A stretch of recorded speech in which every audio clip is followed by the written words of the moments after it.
In 1975, Anthony Madigan was a 20-year-old IRA terrorist given a 10-year jail sentence for conspiring to cause explosions and possessing explosives. He was part of a 9-man IRA gang which waged a bombing campaign in Birmingham which caused £500,000 of damage. During the campaign, an unexploded bomb killed an army officer as he tried to defuse it. Mr Madigan served 6 years. On his release, he studied for a history degree at North London Polytechnic, becoming Student Union President in 1987 before being given a job as an administration officer. Last November, Norman Tebbit was spat upon and abused by students when he tried to make a speech at the Polytechnic. He was taunted about the injuries his wife suffered during the IRA Brighton bombing. Mr Madigan was not at the meeting.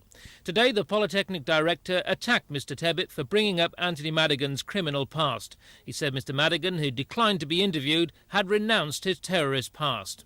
The person concerned applied to us. He made a full disclosure of his background and history. We examined it, we tested it, we interviewed him. We were quite clear that he had made a clear sense of change of direction. He'd served his sentence.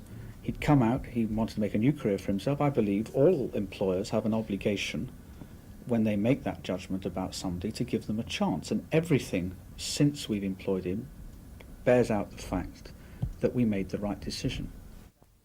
And a prisoners' reform group also attacked Mr Tebbit.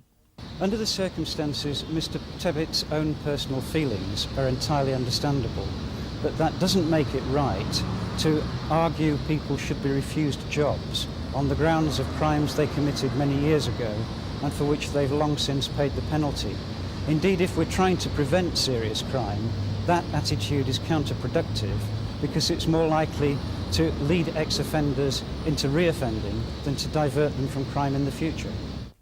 The local MP accused Mr Tebbit of a smear campaign against the college. It's quite reprehensible. He's a powerful man in a position to get good publicity.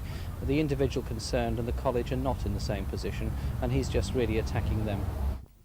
Tonight, Norman Tebbit is refusing all interviews but says he sticks by his statement. Ken Andrew, Thames News.